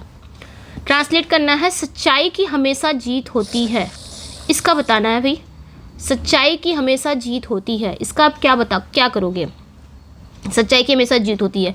तो ये एक यूनिवर्सल ट्रूथ है ना, सच्चाई की हमेशा जीत होती है, बिल्कुल सही है, ये एक यूनिवर्सल ट्रूथ है। तो हम क्या करेंगे, truth is always victorious, truth wins always, truth always wins, या द ट्रूथ ऑलवेज विंस, क्या करना है, कौन सा करेक्ट हो जाएगा, सच्चाई की हमेशा जीत होती है। और ये एक ना यूनिवर्सल ट्रूथ भी है कि सच्चाई की हमेशा जीत होती ही है। सो राइट आंसर यहाँ पे क्या हो जाएगा, ट्रूथ ऑलवेज विंस, सच हमेशा जीतता है, ये करेक्ट हो जाएगा। अब कुछ लोग को दिमाग में आ रहा होगा कि हमने बी सेलेक्ट किया तो बी क्यों नहीं हुआ, ए करेक्ट हो जाएगा। बी इसलिए नहीं हुआ क्योंकि भाई ये जनरल बात कर रहा है, ऐसा थोड़ी ना किसी को स्पेसिफिक कर दिया। और यहाँ पे जो ट्रूथ है ये क्या है, सच्चाई, ये एब्स्ट्रैक्ट नाउन है। एब्स्ट्रैक्ट और मटेरियल में दा का यूज़ हम तभी करेंगे जब वहाँ पे स्पेसिफिक कोई चीज़ करेगी। अब यहाँ पे सारे ट्रूथ जो सच्चाई है, जनरल बात हो रही है, एकदम जनरल अर्थ में इसका यूज़ हुआ है कि सच्चाई की हमेशा जीत होती है। ऐसा नहीं कहा कि उस पर्सन का जो स्पेसिफिक सच्चाई, किसी कहीं पे ये सच्चाई को, ट्रूथ को स्पेसिफिक कर दिया, तब आप दा लगा सकते हो, बट यहाँ पे स्पेसिफिक नहीं किया, इसलिए ये नहीं सही हो जाएगा। धूम्रपान स्वास्थ्य के लिए हानिकारक है, वेरी इजी, है ना। सिगरेट के पैकेट पर हमेशा ये आपको ये वार्निंग लिखी रहती है, smoking is injurious to health, to health ही आएगा, फॉर हेल्थ नहीं आएगा। कितने लोग स्मोकिंग करते हैं, सिर्फ मेल जाति बताएंगे कि कितने लोग स्मोकिंग करते हैं कमेंट सेक्शन में, लेकिन कोई बताएगा नहीं, है ना, कोई अपनी गलती नहीं बताता कि हाँ हम करते हैं। अगर करते हो तो छोड़ दो, क्योंकि ये क्या है, इंजूरियस टू हेल्थ है, ठीक है। More than 2 boys dash absent, यहाँ पे हमें बताना है more than 2 boys, more than 2 boys dash absent, यहाँ पे क्या आएगा, was, were, is, has been, क्या यूज़ करोगे आप, मोर देन 2। देखिए अगर बात हम करेंगे मोर देन 1 की, जब भी बात आपके सेंटेंस में मोर देन 1 आए, मोर देन जब भी आ जाए मोर देन 1, तो इसके बाद जो नाउन आएंगे आपके क्या आएंगे, जब भी बात मोर देन 1 आए तो इसके साथ singular noun and singular verb आता है, ठीक है। मोर देन 1 अगर आता है, क्योंकि वहाँ पे हम 1 को देखते हैं, तो सिंगुलर नाउन सिंगुलर वर्ब। अगर मोर देन 2 आ रहा है, मोर देन 3 आ रहा है, मोर देन 4 आ रहा है, तो इनके बाद प्लूरल नाउन आएगा एंड प्लूरल वर्ब आएगा, ये ध्यान रखना है। देखिए यहाँ पे मोर देन 2 की बात हो रही है, तो हम 2 को देखेंगे, भाई 2 प्लूरल है, 3 प्लूरल है, 4 प्लूरल है, तो यहाँ पे नाउन भी आया है आपका प्लूरल, वर्ब भी कैसी आनी चाहिए, वर्ब भी आपकी प्लूरल ही आनी चाहिए, तो यहाँ पे बी करेक्ट हो जाएगा। तो ये चीज़ें आपने ध्यान रखनी है बच्चे। The wages of sin dash death, कितनी बार ये आया है क्वेश्चन, वेजेस ऑफ, ये एक फेमस बाइबल की कहावत है ना, वेजेस। देखिए WAGES, ये जो वेजेस है इसका मतलब होता है मजदूरी, नहीं, मजदूरी भी होता है, बट यहाँ पे जो सेंस निकल रहा है इसका मतलब होता है आउटकम, परिणाम, पनिशमेंट, ठीक है। जब वेजेस का मतलब, जब ये वेजेस का मतलब आउटकम निकले, परिणाम निकले, पनिशमेंट निकले, तब ये सिंगुलर में यूज़ होता है। जैसे यहाँ पे पूछा है द वेजेस ऑफ सिन, यानी कि पाप का जो फल है वो क्या होता है, डेथ। अब यहाँ पे जो वेजेस है ना, यहाँ पे ये आउटकम, पाप का जो फल है, यानी कि रिजल्ट के लिए निकल रहा है, सो हम क्या करेंगे, सिंगुलर में लेंगे। अगर ये मजदूरी के लिए निकलता, अगर यहाँ पे वेजेस का सेंस मजदूरी है, तो वो प्लूरल वर्ब लेता है, तो ध्यान रखना है बच्चे। राइस एंड करी डैश माई फेवरेट डिश, मैंने बताया है कि जब 2 नाउन मिलकर एक ही थॉट को रिप्रेजेंट करें तो सिंगुलर होता है ब्रेड एंड बटर, यहाँ पे इज करेक्ट हो जाएगा। Neither the captain nor the soldier are arrested, तो ये भी वेरी इजी क्वेश्चन है। सबसे नियरेस्ट सब्जेक्ट के अकॉर्डिंग अब हम अपनी वर्ब रखेंगे, तो नियरेस्ट सब्जेक्ट कौन सा है? सोल्जर। सोल्जर क्या है? प्लूरल है, तो हम अपनी वर्ब क्या रखेंगे? यहाँ पे प्लूरल ही वर्ब रखेंगे, वर्ब करेक्ट हो जाएगा। Each of the boys dash a book, तो ईच ऑफ हो गया, वन ऑफ हो गया, ईदर ऑफ हो गया, नीदर ऑफ हो गया, एवरी वन ऑफ हो गया। इनके बाद प्लूरल नाउन आएगा, वर्ब कैसी आएगी? ऑलवेज सिंगुलर आएगी, तो यहाँ पे हैज़ करेक्ट हो जाएगा। ठीक है, तो ये चीज़ें ध्यान रखनी है। नेक्स्ट पे आएंगे।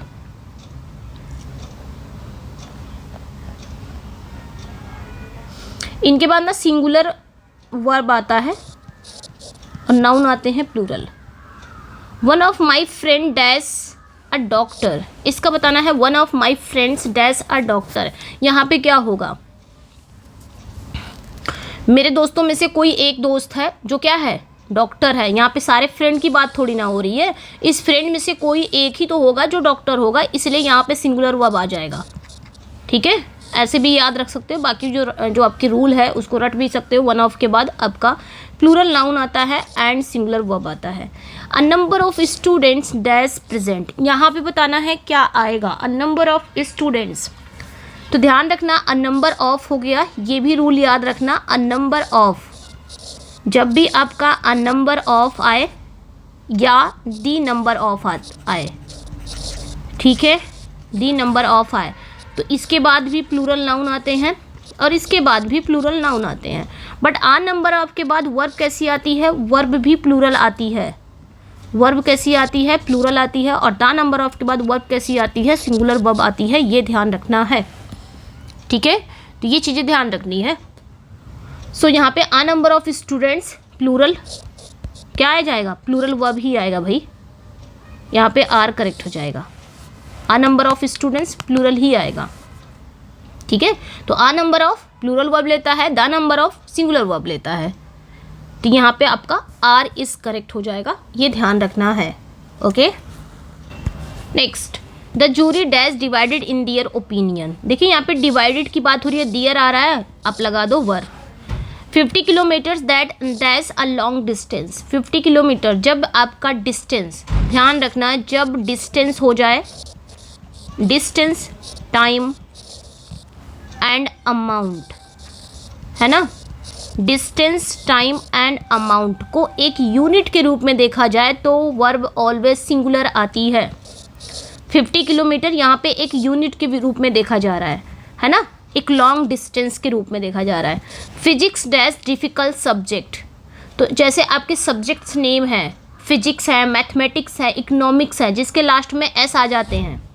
ठीक है, ये लगते तो हैं आपको प्लूरल बट है सिंगुलर माने जाते हैं, इनके साथ वर्ब भी कैसी आ जाएगी? सिंगुलर आएगी। The cattle dash grazing in the field, तो कैटल यानी कि देखने में सिंगुलर लग रहा है ना, कैटल देखने में सिंगुलर, लेकिन ये हमेशा प्लूरल होते हैं और इनके साथ वर्ब कैसी आएगी? प्लूरल ही आएगी, आर या वर्ब प्लूरल ही आएगी। द जेंट्री डैश इनवाइटेड, इसका क्या होगा? जेंट्री मतलब क्या होता है? जो क्लीन वर्ग के लोग होते हैं, जो शराफत लोग होते हैं ना, अच्छे लोग होते हैं। तो जेंट्री एक कलेक्टिव नाउन है जो हमेशा प्लूरल मानी जाती है, जैसे पीपल हो गया, पुलिस हो गया, कैटल हो गया, जेंट्री हो गया, ये सब प्लूरल में ही आते हैं, इनके साथ प्लूरल वर्ब आता है, तो वर्ब इज करेक्ट। ठीक है, अब यहाँ पे आपने ध्यान देना है। 81 से 100 देख लेते हैं। I am looking forward to dash you, यहाँ पे क्या आएगा? तो सिंपल याद रखना, लुकिंग फॉरवर्ड टू हो जाए, अकस्टम टू हो जाए, एडिक्टेड टू हो जाए, हैबिचुएटेड टू हो जाए, गिवन टू हो जाए, प्रॉन टू हो जाए। इनके बाद जब भी आता है क्या आता है? जिरंड आता है, या यूँ बोलो वर्ब की फर्स्ट फॉर्म में आईएनजी आता है। तो I am looking forward to, यहाँ पे मीटिंग इज करेक्ट हो जाएगा। और वैसे भी देखेंगे यहाँ पे जो टू है, तो टू प्रेपोजिशन है ना, और ऐसा कहा जाता है कि टू के बाद तो वर्ब की फर्स्ट फॉर्म आती है ना, वर्ब की फर्स्ट फॉर्म आती है, मतलब वर्ब की फर्स्ट फॉर्म आती है, जो कि गलत है। यहाँ पे इस टू के साथ नहीं आएगा। लुक फॉरवर्ड टू मतलब बेसब्री से इंतज़ार करना, ये एक फिक्स फ्रेज़ है। यहाँ टू एक प्रेपोजिशन का काम कर रहा है और प्रेपोजिशन के बाद हमेशा जिरंड आता है। ये इन्फिनेटिव वाला टू नहीं है कि आप वर्ब की फर्स्ट फॉर्म लेके आओगे। ही इज़ एडिक्टेड, जैसे अभी मैंने बताया, एडिक्टेड हो जाए, अकस्टम टू हो जाए, हैबिचुएटेड टू हो जाए, गिवन टू हो जाए, प्रॉन टू हो जाए, इन सब के साथ आप क्या लाओगे? उसके बाद जो आएगा वो जिरंड आएगा। ठीक है, टू लगाना यहाँ पे, और इनके बाद जिरेंड भी आता है। He prefers coffee, senior, junior, prior, superior, inferior, preferable, इन सभी के साथ क्या आता है, टू आता है, नॉट देन। तो यहाँ पे आपका सी करेक्ट हो जाएगा। No sooner had he arrived dash the train left. देखिए नो सूनर अपने साथ तो लेता है इन्वर्जन, और अपने साथ लेता क्या है, पेयर लेता है देन का। तो ये ध्यान रखना है ना, नो सूनर वाला। बाकी हार्डली और स्कार्सली, हार्डली स्कार्सली मतलब मुश्किल से, वो भी इन्वर्जन लेते हैं, लेकिन उनका पेयर किससे बनता है, वैन से बनता है। ये रहे, आ गए, तो यहाँ पे when is correct. Lest you, lest अपने साथ क्या लेता है, शुड लेता है। स्कार्सली, स्कार्सली भी अपने साथ वैन लेते हैं। कुछ है ही नहीं इसमें पूछने के लिए, बस एक रिवीजन था, ले लिया यहाँ पे, लास्ट में आपका पूरा रिवीजन है। ऐसे क्वेश्चन अगर आ गए तब तो क्या ही बोले, तब बोलना ही नहीं कुछ। बिटवीन यू एंड, तो बिटवीन यहाँ पे देखिए प्रेपोजिशन है ना, बिटवीन क्या है, ये एक प्रेपोजिशन है, और रूल यही है कि प्रेपोजिशन के बाद नाउन या प्रोनाउन का क्या आना चाहिए, ऑब्जेक्टिव फॉर्म आता है। प्रेपोजिशन के बाद नाउन या प्रोनाउन जो भी है उसका ऑब्जेक्टिव केस आता है। तो यहाँ पे यू जो है ना, ये ऑब्जेक्ट फॉर्म है, और यू से एंड जुड़ा हुआ है, यानी कि जो यहाँ पे वर्ड आएगा वो भी ऑब्जेक्ट ही होगा। तो यहाँ पे मी इज करेक्ट।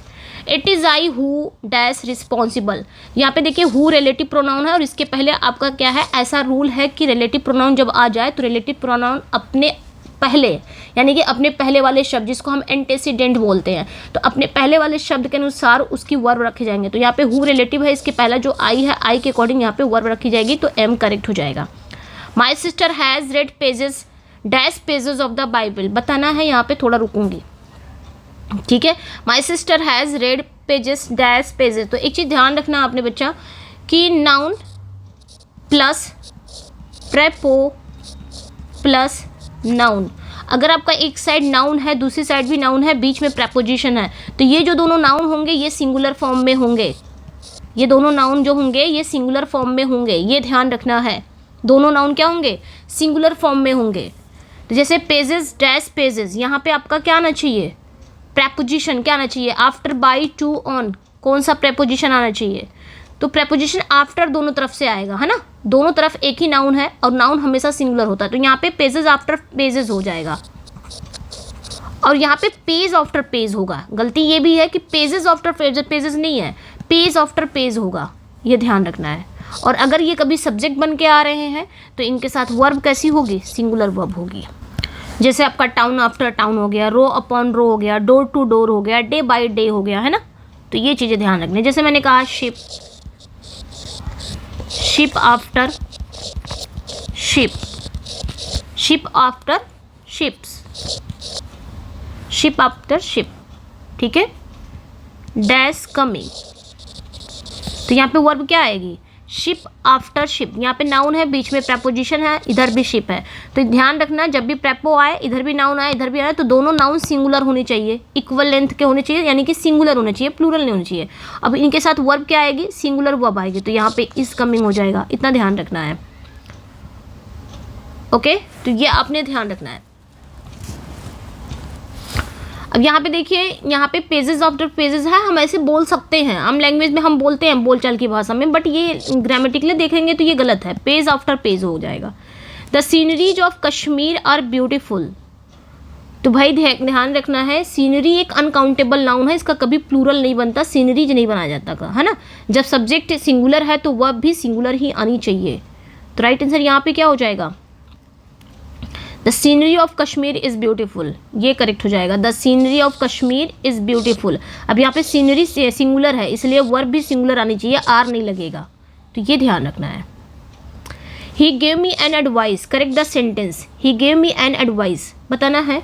यहाँ पे देखिए जो एडवाइस है ना, मतलब सलाह, है ना, ये भी एक अनकाउंटेबल नाउन है, और इसके पहले कभी भी एन नहीं लगता, है ना, क्योंकि एक अनकाउंटेबल ए और एन कहाँ लगाते हो, जहाँ पे काउंटेबल नाउन है जिसको आप गिन सकते हो, और अनकाउंटेबल नाउन के आगे आप ए एन नहीं लगा सकते, और ना ही इसमें एस आएगा। तो अगर आप सलाह की बात कर रहे हो तो आप पीसेस ऑफ सलाह हो सकता है ना, आप पीसेस, आप पीस, सॉरी पीसेस नहीं, आप पीस ऑफ एडवाइस, ये हो सकता है अगर इसको प्लूरल करना है तो, लेकिन कभी भी एडवाइसेस नहीं करना है, है ना। अगर एडवाइस का आप प्लूरल करना चाह रहे हो तो आप पीस ऑफ एडवाइस हो सकता है, लेकिन कभी एडवाइसेस नहीं हो सकता। तो he gave me advice only correct हो जाएगा, ठीक है, बी करेक्ट हो जाएगा। I have ordered for this dismissal, correct the sentence करना है इसमें। I have ordered for this dismissal. देखिए ध्यान रखना, ऑर्डर है ना, ऑर्डर अगर वर्ब बनता है तब नो प्रेपोजिशन, नो प्रेपो, अपने साथ कोई भी प्रेपोजिशन नहीं लगेगा अगर ऑर्डर एज ए वर्ब आता है सेंटेंस में। बट अगर ऑर्डर एज ए नाउन आता है सेंटेंस में, अगर order as a noun sentence में आता है तो अपने साथ ये प्रेपोजिशन लेता है, कौन सा, फॉर लेता है प्रेपोजिशन। तो ये ध्यान रखना है, ठीक है। अब यहाँ पे हम देखेंगे I have ordered his dismission, I have ordered his, कौन सा करेक्ट हो जाएगा यहाँ पे, करेक्ट सेंटेंस करना है ना, तो कौन सा करेक्ट हो जाएगा, I have ordered his dismissal, ये करेक्ट हो जाएगा। बाकी आपका आई हैव ऑर्डर्ड हिज, एक सेकेंड, अच्छा ऑर्डर्ड है, बिल्कुल करेक्ट है ये इसमें ऑर्डर आ गया है, आई ऑर्डर्ड, ये गलत हो जाएगा। तो समझ में आया, ऑर्डर अगर वर्ब है तो कोई प्रेपोजिशन नहीं आएगा, अगर ऑर्डर नाउन बन के आ रहा है तो फॉर लगेगा। तो ये चीज़ें ध्यान रखनी है। जैसे मैं कैसे फॉर लगेगा, जैसे मैंने कहा, जैसे ही गेव एन ऑर्डर, है ना, ही गेव एन ऑर्डर। अब किस किस चीज़ के लिए वो ऑर्डर कर रहा है, फॉर आप लगा सकते हो आगे। तो यहाँ पे ये ऑर्डर है ना, ये नाउन बन के आया क्योंकि उसके पहले आप देखो आर्टिकल आया, ये नाउन है, तब यहाँ पे फॉर लगा सकते हो। Discuss about the matter, correct करना है इस सेंटेंस को, डिस्कस अबाउट द मैटर। देखिए डिस्कस हो गया, डिस्कस का मतलब ही होता है टॉक अबाउट, है ना, उस बारे में बात करना। तो डिस्कस के साथ भी आप क्या लगाओगे, अबाउट लगाना क्या हो जाएगा, सुपरफ्लुअस हो जाएगा। सो यहाँ पे क्या करेक्ट हो जाएगा, डिस्कस द मैटर। डिस्कस के साथ भी आप नहीं लगा सकते प्रेपोजिशन। रिटर्न बैक होम, तो करेक्ट सेंटेंस है, रिटर्न भी वही सेंस निकाल रहा है और बैक भी वही सेंस निकाल रहा है, यहाँ पे भी सुपरफ्लुअस है। रिटर्न मतलब वापस आना, कम बैक मतलब भी वापस आना होता है। सो राइट आंसर यहाँ पे और रिटर्न होम हो जाएगा, सुपरफ्लुअस नहीं लगाना है ना, रिडंडेंट है। कजिन ब्रदर, ये भी गलत हो जाएगा भाई, कजिन या तो कजिन बोल लो या तो ब्रदर बोल लो। तो इंग्लिश में कजिन के साथ ब्रदर या सिस्टर लगाना नहीं आता, नाम या जेंडर से पता चल जाता है कि भाई या बहन है, तो इतना कहना काफ़ी है। तो आप क्या लगाओगे यहाँ पे, only cousin. Good night sir कब आप लगाओगे, गुड नाइट सर आप कब बोलते हो, इसका यूज़ कब करते हो, meeting, parting, sleeping, introduction, morning. Good night कब लगाते हो, कब यूज़ करोगे। देखिए गुड नाइट हमेशा विदा लेते समय या सोने जाते समय बोला जाता है। जैसे आप किसी से विदा ले रहे हो, पार्टिंग, उससे अलग हो रहे हो, तब आप उस समय बोलोगे। जैसे अगर आप रात के 8 बजे भी किसी से मिल रहे हो तो गुड इवनिंग ही कहोगे। रात के 8 बजे भी आप किसी से मिल रहे हो तो उसे गुड इवनिंग, और जैसे ही उसे पार्टिंग होगे, विदा लोगे, तो गुड नाइट कहोगे। तो पार्टिंग एंड स्लीपिंग टाइम बोला जाता है। Yours faithfully, where is the apostrophe, इसमें एपोस्ट्रॉफी कहाँ है, where is the apostrophe, yours faithfully, है ना। तो यहाँ पे राइट आंसर क्या हो जाएगा आपका, योर्स हो जाएगा, ये रहा। I you and he went there, correct order में करना है हमें, आई यू ही, तो इसको एक करेक्ट ऑर्डर में करना है। एक सेकेंड, ये जो योर्स है ना, ये ऑलरेडी ये पॉजेसिव प्रोनाउन है और ये अपने साथ ना एपोस्ट्रॉफी एस नहीं लेता है, ये ध्यान रखना है। जब सेंटेंस में 3 पर्सन के प्रोनाउन आए तो सिंपल याद रखना, और उसमें ना अगर सेंस निकल रहा है, एकदम जनरल है, अच्छी बातें हैं, तो 2 3 1 वाला रूल हम फॉलो करते हैं, है ना। पहले सेकंड पर्सन आएगा, then third, then first. One of the boy is absent, correct. तो वन ऑफ के बाद जो आपकी नाउन होंगी वो प्लूरल होंगी और वर्ब कैसा होगा, सिंगुलर होगा। सो राइट आंसर यहाँ पे क्या हो जाएगा आपका, A, one of the boys is absent. तो ये थे भाई 100 क्वेश्चन। ओके, कैसा लगा अपना फीडबैक ज़रूर दीजिएगा। चलिए फिर मिलते हैं नेक्स्ट वीडियो में। Thank you for watching, bye bye. अपना फीडबैक, प्यार, सपोर्ट ज़रूर बना के रखिएगा। अभी तो इस चैनल पे जर्नी बहुत बाकी है ना। अभी तो हमको पढ़ना है और भी तैयारी करनी है और भी एग्ज़ाम की तैयारी करनी है। तो लाइक शेयर सब्सक्राइब, फीडबैक, जैसे फीडबैक दे रहे हो वैसे ही देते रहो। और चलिए फिर मिलते हैं नेक्स्ट वीडियो में। थैंक यू फॉर, मैं अपना काम कर रही हूँ, आप अपना काम करो। मिलते हैं नेक्स्ट वीडियो में। Thank you for watching, bye bye. इसका PDF चाहिए तो मेरे टेलीग्राम पे जुड़ जाइएगा। टेलीग्राम पे कैसे जुड़ेंगे, लिंक डिस्क्रिप्शन में है। ओके, चलिए बाय बाय, मिलते हैं नेक्स्ट वीडियो में। Thank you for watching, bye bye.